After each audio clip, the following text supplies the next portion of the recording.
Have you ever been in a position where you took a statement from a witness, you recorded it, and then you decided you're going to delete it and not send it over to anyone? No. That would be wrong? Yes. Tell the jurors why that would be wrong. Because that's evidence. You're deleting evidence. It doesn't matter if that evidence showed that it meant nothing, but it was a part of your investigative file. If it is it a crime to delete evidence? I'm sure it is, yes. Called obstruction of justice? Amongst other things. Tampering with evidence? And probably oath of office. Violation of oath of a police officer's office if an officer did that? Yes, sir. Okay. All right. All right. Anything else anything else in that first statement that you'd like to clear up now that we're here? During those 17 years of investigating crimes, did you, during the course of your investigations, did you start an interview with a person and record it and then erase the recording? I've done that. How many times have you done that? Objection, Your Honor. Relevance. Oh, I'll sustain the objection.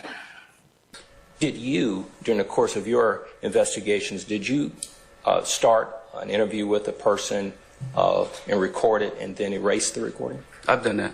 How many times have you done that? Objection, Your Honor. Relevance. Goes to credibility, Your Honor. Objection. I'll allow it. Thank you, Your Honor. I don't know. As I testified before, in context, many times I would have a tape recorder just running in my lapel, in my pocket, and knocking on doors. And again, as I'm interviewing someone or witnesses especially, they would lie. I would have facts or have a feeling, even not even knowing. As far as protocols and legality, you're not aware of any laws or protocols, APD, standard operating procedures, that would prevent the destruction of an audio statement if the detective determined it to be a lie? Me personally, I can only speak for me. I don't know the city policy word for word.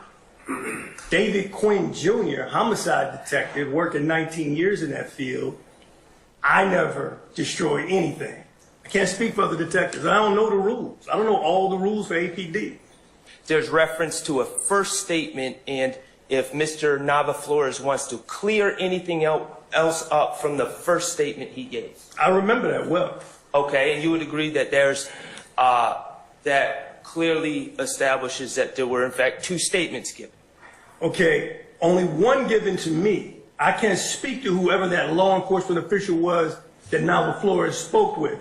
It was in the ether, and I didn't know who it was. And I'm going to get back to that. Any investigations in Jonesboro South Apartments? I've had, both through Red Dog and homicide, several. Okay. To gather information of an incident.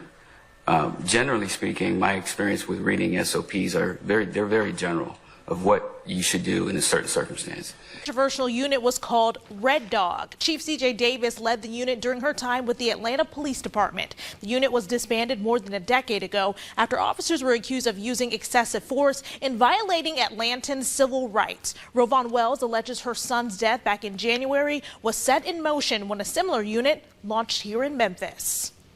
A crucial decision in a landmark lawsuit against the city of Memphis. U.S. Magistrate Judge Annie T. Kristoff denying the city's request to strike any mention of the Red Dog unit from Rovon Wells' lawsuit. The city argued mentioning the Red Dogs is, quote, immaterial, impertinent, or scandalous, and meant to disparage Chief Davis for actions before coming to Memphis. Of ammunition for the police, you're going to see retribution.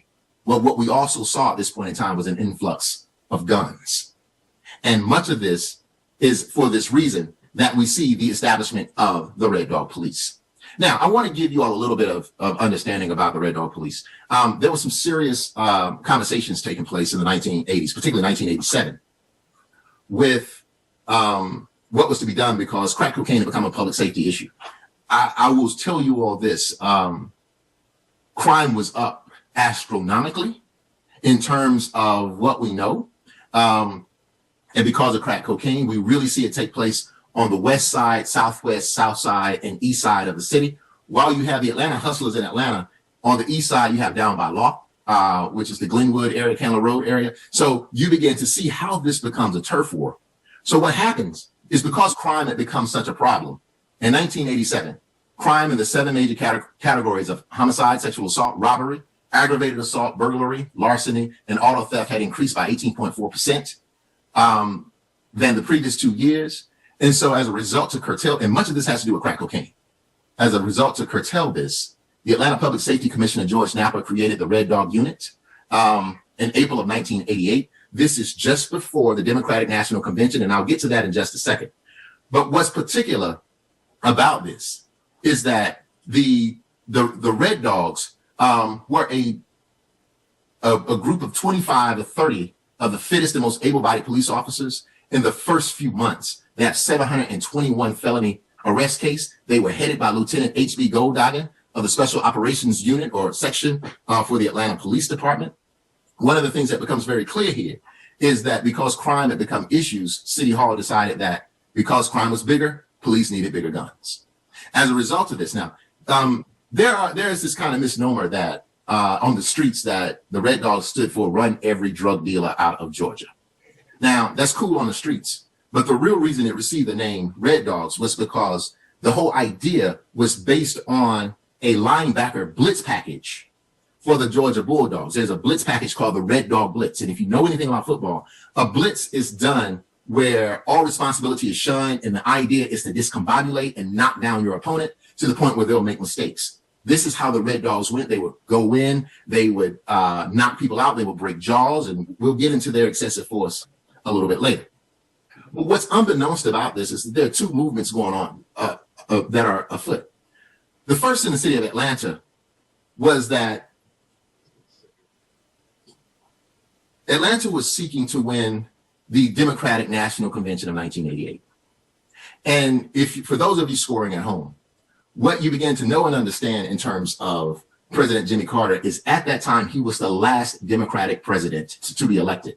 And so to have the Democratic National Convention to be in Atlanta in 1988 was not only a signaling of, who Jimmy Carter was. I mean, people would often argue that he was a good person, wasn't necessarily a prudent administrator. That's how he's argued. And I mean, there's some problems with that too. But what happens here is the Democratic National Convention becomes a dress rehearsal for something bigger. Atlanta clearly had a problem. The second thing I'll get into in just a second. Okay. Now, once Atlanta is able to secure the Democratic National bid, what it does is it creates this police force that could only arrest Black people. All right. The invisible line was North Avenue, a block from Ponce. That has always been the line of demarcation in terms of race in the city of Atlanta. North means white, South means Black. Now, it's a little different now because of urban renewal and gentrification from the 1980s. But what happens with this is that the Red Dog Police walked in because they needed to clean up Atlanta's image so that Atlanta could host the Democratic National Convention. And once Atlanta does that, this is what the world has to say about it. The Times of London wrote, the most spectacular event to hit the city since General Sherman, a Republican, who burned it down in 1864. Have y'all considered specialty squads? Absolutely. That new unit is called the Titan Unit. Swear first testimony you give the truth, whole truth, nothing but the truth? I do. Have a seat. Spell first and last name. L. Malik Robeson, L-E-L-M-A-L-I-K R-O-B-E-S-O-N-E-L. And Detective Robeson, where are you employed? City of Atlanta Police Department. And how long have you been with the City of Atlanta Police Department? Over 16 years. And what is your current assignment? I worked the fraud unit. And how long have you been assigned to the fraud unit? A little over 2 years. Prior to being assigned to the fraud unit, tell the jury a little bit about your matriculation through the Atlanta Police Department. Yes, I did a couple years on patrol in Zone 3. From there, I was promoted to detective, where I investigated all the crimes in the Zone 3 area. I also was a detective in Zone 4 and Zone 5, where I did all investigations within the zone. I worked the Ag Assault Unit, where I was responsible for investigating shootings. And from there, I worked the fraud unit. And what years were you assigned as an officer? First as an officer in Zone 3, and then when did you transition to a detective in Zone 3? Okay. After graduating the academy, I went straight to Zone 3 in 2008. I was a detective. I made detective 3 years at the patrol to Zone 3. So I did 3 years patrol and 3 years as an investigator in Zone 3. Okay. And how long were you a detective in Zone 3? 3 years. So from 2011 to about 2014? Yes. Right. And are you post-certified? Yes, I am. And were you post-certified on September 11, 2013? Yes, I was. And I want to direct your attention specifically to September 11th, 2013, where you assigned as a Zone 3 detective on that day. Yes, I was. And after leaving the gas station, did you then go to this 2600 apartment complex? No, I went back to the precinct. Okay. I went back to the precinct, and that's when we had a call come out. That's when the call came out, the aggravated assault. So at that time in Zone 3, as an investigator, we all went out in a group. We didn't go individual. We all went out to a group, as a group, to assist each other. As a group, to assist each other. As a group, to assist each other on the scene if we was needed. And also, it was to give junior investigators like myself to ride along with senior investigators such as Investigator Higgins and Investigator Porter. All right. So you went back to the precinct, and then you, Investigator Porter, and Investigator Booker Higgins then go to the 2600 location to respond to the... Okay. When you left the precinct, where did you go? When we left the precinct, we went to 2600 Hateville Road. And why did you go there? To respond to an aggravated assault, to follow up with the victim. And what happened once you got to that location, 2600 Hateville Road? The victim gave a description of a male that was involved in that incident. And when she gave the description, he fit the description of the gentleman that I just spoke with prior to this incident. Okay. In the same area. And what happened once you made that realization that the person that the victim was describing matched the person you saw earlier that day? I was familiar with him, and I knew that all of the guys that he hangs out at this apartment complex at Old Hateville Road, which is 2745 Old Hateville Road. They hung out in those apartments. See the perpetrator. And when you said let's ride through, who are you speaking with? Investigator Booker Higgins and Investigator Porter. And were you all the same three people that had initially left the precinct together to respond to 2600 Hateville Road? Yes. All right. Once you go, do you go over to Summerdale Apartment? Yes, we drove over to Summerdale Apartments. We pulled up to the front gate. The front gate was closed. It's usually open. On this particular day, the gate was closed. So we pulled into the visitors side parking to go, and a vehicle pulled up beside us on the residence side. It was a blue four-door sedan, and it was occupied by two young black males, appeared to be very young. So I thought the vehicle was stolen, so I kind of kept an eye on them. So once they went in, the gate opened, they went in through the residence side, we followed them in. I continued to watch them. Booker Higgins and Porter was just having a conversation between the two, but I just continued to watch the vehicle because it was kind of suspicious. Okay, I'm gonna hold on for 1 second. Is that also inside of the complex? Yes. And look at that 6C. Is that also inside the complex? Yes. All right, thank you so much. Now, were you all in uniform when you were fired? I was the only one in uniform at that time. Was it uncommon for Investigator Porter and Investigator Booker Higgins not to be in uniform? No. Why is that? Because this is actually a plain clothes capacity. Sometimes we may wear uniforms if we might have some extra work to do, or they miss like if we had side work to do afterwards, or it's just we could wear it as another option. So in your investigator capacity, it was a plainclothes capacity? Yes. All right. And you said if you might have side jobs, do you mean like extra jobs? Yes. All right. Now, when you get into the apartment complex, tell the jury what happens. Once we went inside the apartment complex, I continued to watch the vehicle. The vehicle pulled into a parking space. 2 black males got out of the vehicle, and I continued to watch them as we drove by.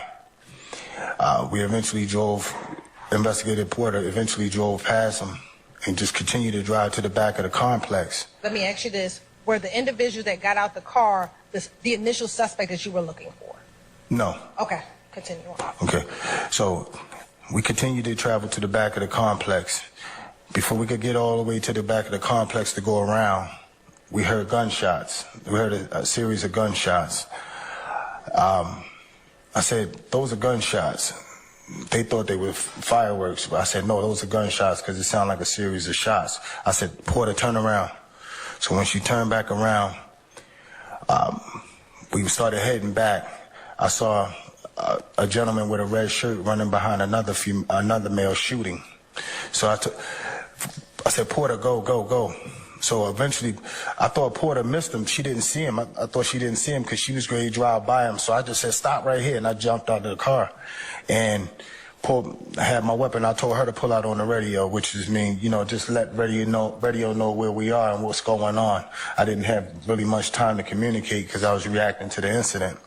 So I got out with my gun out, and I had my gun out on the gentleman that had on the red, and he just started running towards me. I was standing right next to the car. I didn't know that he was running towards this car. So he got into a maroon car.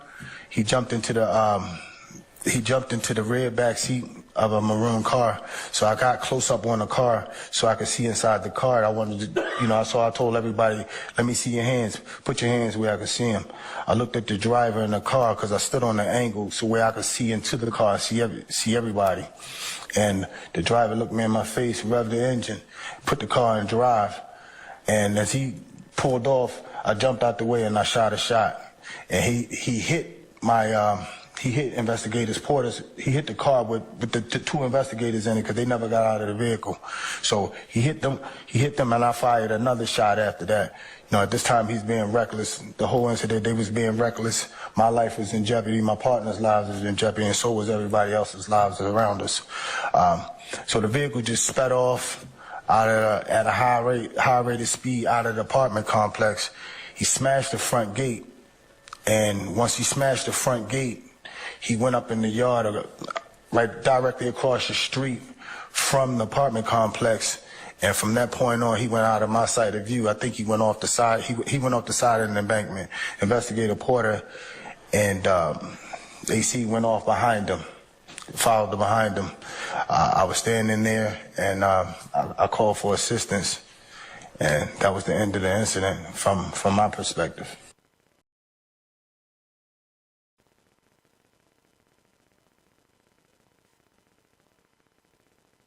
As a group to assist each other. As a group to assist each other. As a group to assist each other. As a group to assist each other.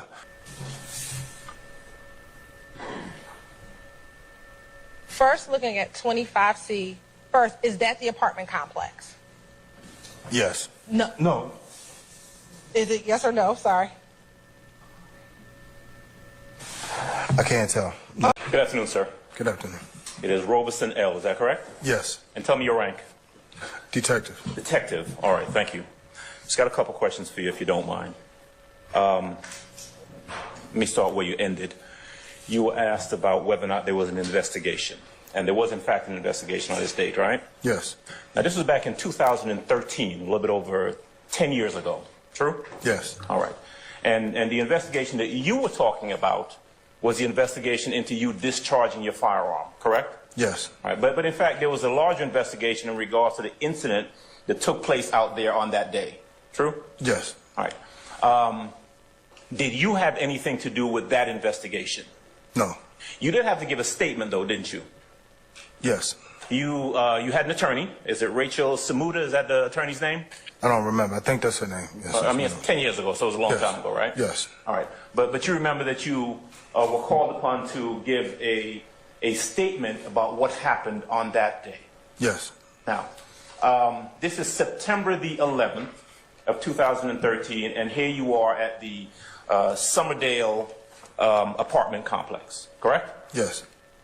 It's you, it's Porter, who's driving, right? Yes. You're in the front passenger seat of this grayish, bluish Taurus that you guys were in, right? Yes. And then you've got Booker Higgins, Officer Booker Higgins, who's in the rear seat. Yes. Behind you or behind Porter? Behind me. Okay. All right. You all come to the apartment complex, and if I heard you correctly, you're looking for someone, and so you're kind of on alert. Yes. All right. I take from what you said, and you correct me if I'm wrong, that Booker Higgins and Porter were talking, but you were alert, looking for the people or the person that you were looking for, right? Yes. All right. At some point, you hear gunshots. Yes. All right. Now, I want to focus in right there because you hear the gunshots. And are you in the car when you first hear the gunshots? Yes. All right. But you got out of that car, striking. You saw someone running behind somebody else. Yes. The person who was running behind the person had on a red shirt. Yes. That person was firing a gun. Yes. Now, you didn't see the gun being fired, but you heard the gunshots. Yes. You could see that person had a gun in their hand. When I got close enough. Okay. Am I correct that you hear the shots and then you get out of the car and that's when you see the person running behind the other person? No, I got out the car. I got out the car once I saw him running with the gun in his hand. Once I got close enough to see it. Okay. And just so we're clear, what you're looking at that point is you're looking at two people, right? Yes. You're seeing someone in front who's running, right? Yes. And another person in a red shirt running behind that person, shooting. Yes. Okay. You don't see anybody else, engaged in that, I'll say, pursuit. You see a runner and someone chasing, right? Yes. Those two individuals, that's it? Yes. Okay. Two individuals, that's it? Yes. Okay.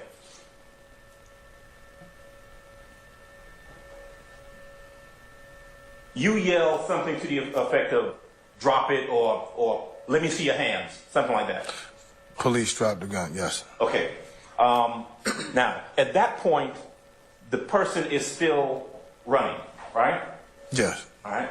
You are how far behind? Well, are you behind the person? They're not running towards you, are they? They turned around and ran towards me because I was standing next to the car. I didn't know that this is the car that they were running to because I didn't pay attention to the car. I was looking at the threat.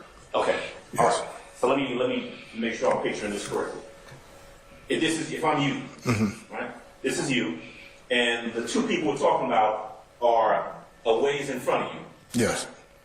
You're standing next to a car. Yes. And the color of that car is? It was maroon, like a low red color. All right. Yes. You don't notice any activity in that car. The only thing you're noticing, you're keyed in on the person shooting and the person who's running from the person shooting, right? Yes. Okay. Now, police, show me your hands, drop the gun, something like that, you yell out. At that point is when they turn towards you. Yes. Right. I heard you say that the person in red, who was shooting, got into that car, that maroon car that you were talking about. Yes. Right. Where did the other person go to? The person who was being chased, where did that person go to? I don't know. That's a good question. He just disappeared. I don't know if he ducked off between some cars or something or around. I don't know where he went. He disappeared. Just gone. Yes. All right. But red shirt guy gets in the maroon car, and at that point you are where in relationship to the car? Right beside the car. All right. And is the car, what is it, pulled into a parking space? Is it backed into a parking space? It was back then. All right. It's back in, and where are you? Were you in front of the car? No, it's on the side of it. What side? On the passenger side. Okay. So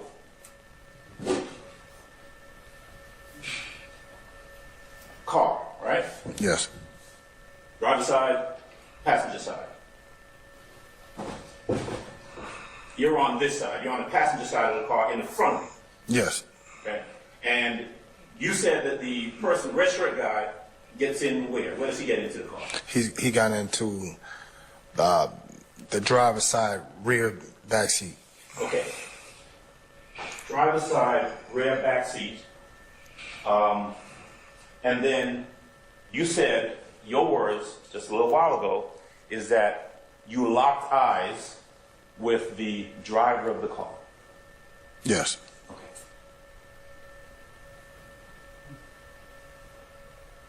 Now, that's what you said a little while ago. But you'd given a statement about this back in 2013, didn't you? Yes. Okay. So I want to come back to that in a little bit, but in terms of what happened then, the car, then starts coming towards you? I got on an angle. Okay. I was on the passenger side. Right. Okay. I come to the angle. That way I can see all parties in the car. I wanted to see their hands. And I was saying, let me see your hands. Right. So I could see everybody. But I was keying in on the driver because I wanted to make sure the driver saw me because I wanted him to stop the car. I didn't want him to move. I wanted everybody in the car. Okay. That was my intent, to get everybody out the car that was in the car. Okay. So there were 3 people, right? I only saw 3 people. That I can honestly say that I'm not saying it wasn't more people. I only saw 3. You saw 3 people. Yes. Okay. And you're right up on the car. Yes. Okay. And so you fired how many shots first? At that time, I don't know. At that time, I didn't know. They said I fired 1 shot, but you know you don't know when, and it's like being in a fight, right? If you're in a fight, somebody asks you how many times you hit a person, you probably won't remember. Okay, fair enough. You fired at the car initially? Yes. And then the car went past you, hit the Taurus that you all were in, that Yes. Porter was driving, and you fired at the car, 2 more times? Or you fired at the car again? Yes. Okay.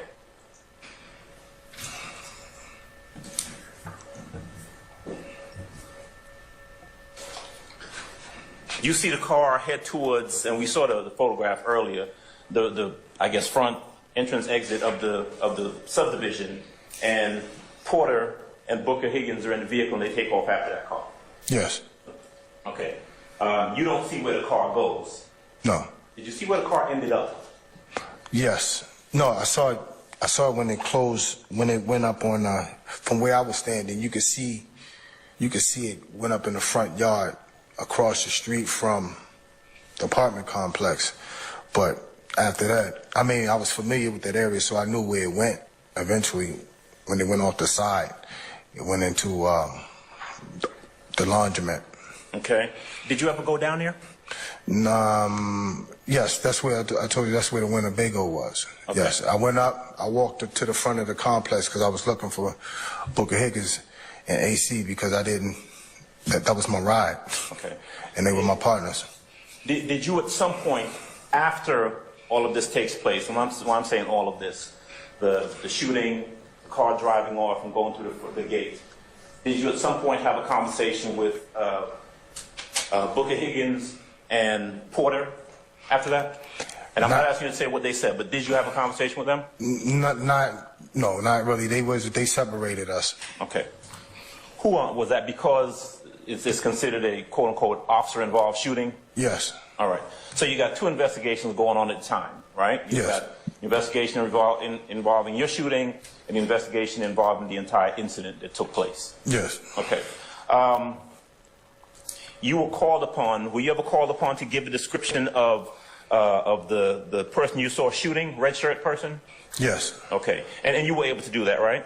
Yes. Right. You remember at some point when you were talking to, I guess, your superiors or internal affairs or somebody, them asking you if you got a good look at the other occupants inside of the vehicle? You remember that question? Yes. You remember telling them that I don't remember what they look like? Correct. Okay. Now, you know the difference between a male and a female, true? Yes. You know the difference between someone who is light-skinned and an African-American person who's light-skinned and someone who's dark-skinned, right? Yes. I mean, there's a difference. I don't want to categorize anybody. But there's a difference, for example, in skin tone between yourself and myself. True? Yes. Okay. You know what a lace front wig is? Yes. All right. You know what it means when someone has blonde hair? Yes. Do you know what it means to say that someone has a ponytail, their hair tied back? Yes. Do you know what it means when someone might describe someone as being heavy-chested? Yes. Okay. Did you say that you, Booker Higgins, and Porter were separated when given statements about the incident? Yes. Okay. Were you charged with doing any sort of canvassing in the area looking for anyone? No. Okay. Did you have occasion to speak to anyone in the laundromat where the vehicle ended up? Yes, I wound up talking to Officer Black. Okay.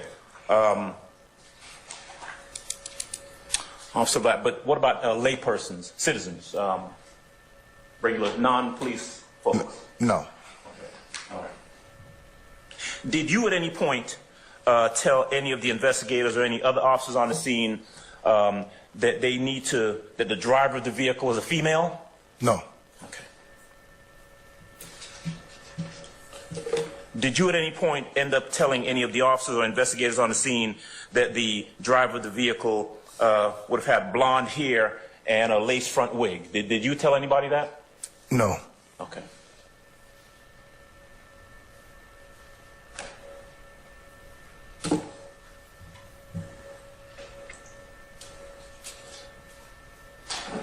It sounds like, and detective, tell me if I'm right about this, that after the incident occurred, after the shooting, the other police arrived at the location, and you're kind of taken out of the scene at that point. Is that fair to say? Yes. Okay.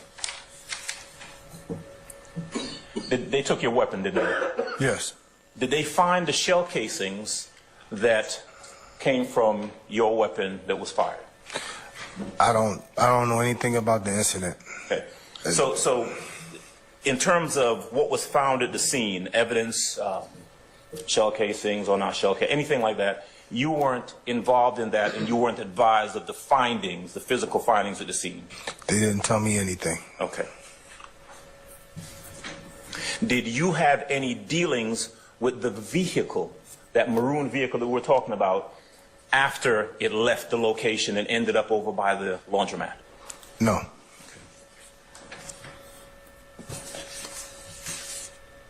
Officer Porter, the driver of y'all's Taurus, at the time that, and Officer Porter is a female, is that correct? Yes. Okay. How long has she been on the force with APD at the time that this incident occurred? I'm not sure. She was a veteran. She was a veteran to me at that time. I don't know. Probably over 10 years. Okay. So she's been on the force longer than you? Yes. Okay. What about Booker Higgins? Yes. Also a veteran? Yes. Okay. On the force longer than you at the time this incident occurred? Yes. Is that because you were locked into the driver? Yes. For purposes of just clarity, when Miss Hilton walked up on you, how far were you from the vehicle when she stopped? I was up on a bumper. So how close? I say probably like I was directly up on it. I say Less than 3 feet, less than 5 feet. Less than 5 feet. Okay. All right. And when you were up here, how far was the car that Booker Higgins and them were in? Where was the car? The car was behind me. I don't know where they were positioned behind me because I got out. Like when I got out the vehicle she was still kind of rolling a little bit. So I jumped out because like I told you, she was going to ride past. So she was still driving slow, but I jumped out while the car was still riding because once I saw the weapon, I wanted to be able to react if I had to shoot him. And when you said the car was rolling by, if this is where the car is, is the front of the car past the front of the red car? Is the front of the blue Taurus past the front of the red car? Yes, it was past, yes. Yes. No further questions. All right. Any further examination, Mr. Adams? If I heard you correctly, you said that you were about, and I'm going to estimate I'm standing about maybe 8, 9, 10 feet from you, right? That this is the distance from you to the driver of the vehicle, right? Probably a little, yes, probably, yes. Okay, all right. Now, after the vehicle passes by you, it strikes the car that Porter and Booker Higgins are inside of, right? Yes. All right. Both of them veteran officers, right? Yes. Presumably both of them able to observe and see nothing wrong with their eyes at that point, right? Objection, speculation. I stand the question. Do you know if there's anything wrong with either one of their eyes at that time, on that day? Objection, speculation. I stand the objection. All right. The vehicle leaves, and Porter and Booker Higgins, who are inside that Taurus, go after that vehicle, right? Yes. At some point, they chase after the car, right? Yes. At some point, they end up where the car is at the laundromat, right? I don't know where they went. Okay. Do you know that the red vehicle ended up at a laundromat? Yes. All right. Do you know that Porter and Booker Higgins ended up down there at that same laundromat? They wasn't at the laundromat. They were never at the laundromat? I didn't see them there. Okay. Do you know if they ever went down there? I don't know. You don't know? No. You don't know whether or not they had any contact with the people in that red car? I don't know. Okay. Who would know about that? Who would know what they saw? Booker Higgins and Porter, right? Correct. I stand the objection. Okay.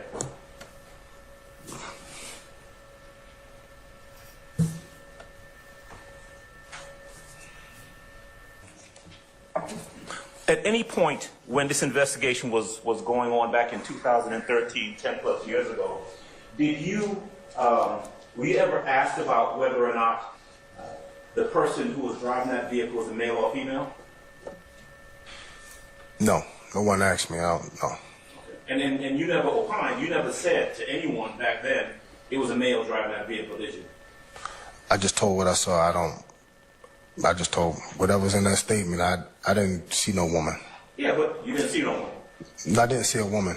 Okay, well, I'm asking you. No. Were you asked specifically back then whether or not it was a male or female driving that car? No, I wasn't asked was it a male or female. I just gave a statement on what I saw. Right, and what you said at that point was you didn't get a good look at the people in the car. That's what you said back then, right? I just told him I saw a male driving, and the guy in the passenger side with the red shirt. I meant the rear back seat with the red shirt on. But I couldn't tell you that those are the only two people that I recall seeing. Back the two men. 2013, yes. You told somebody, one of the investigators, that it was a male driving that car? Yes. Okay. Who the investigator you told us? Investigator Quinn. Quinn? Yes.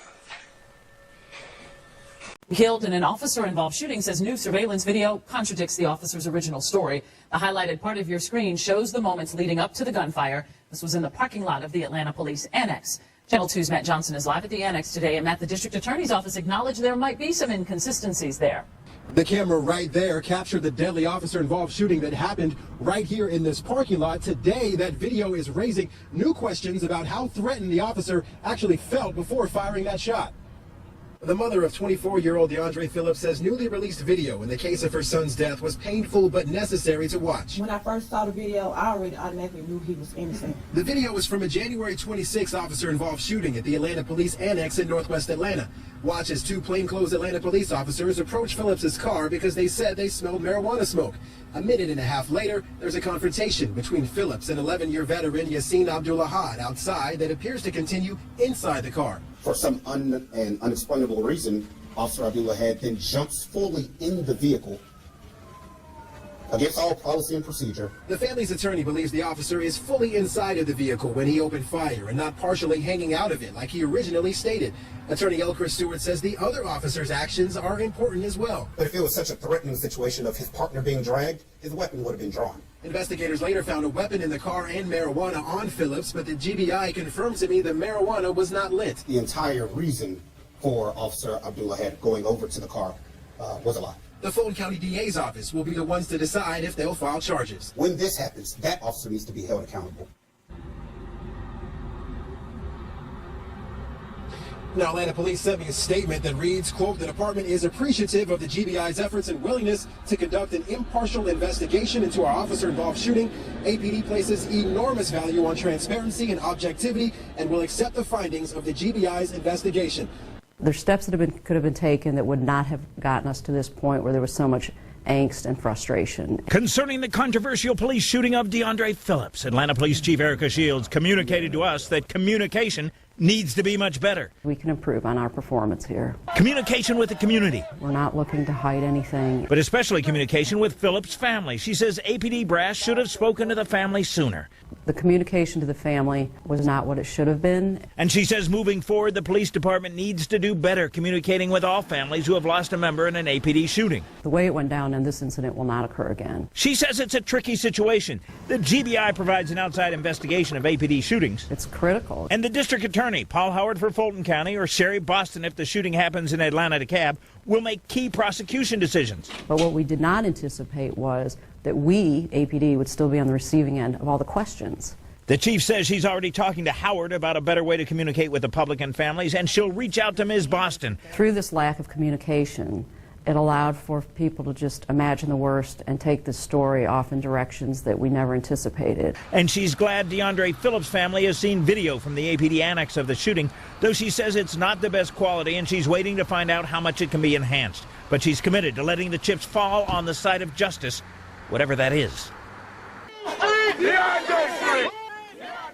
They voiced their frustrations on the streets around the Atlanta Public Safety Annex where that shooting happened.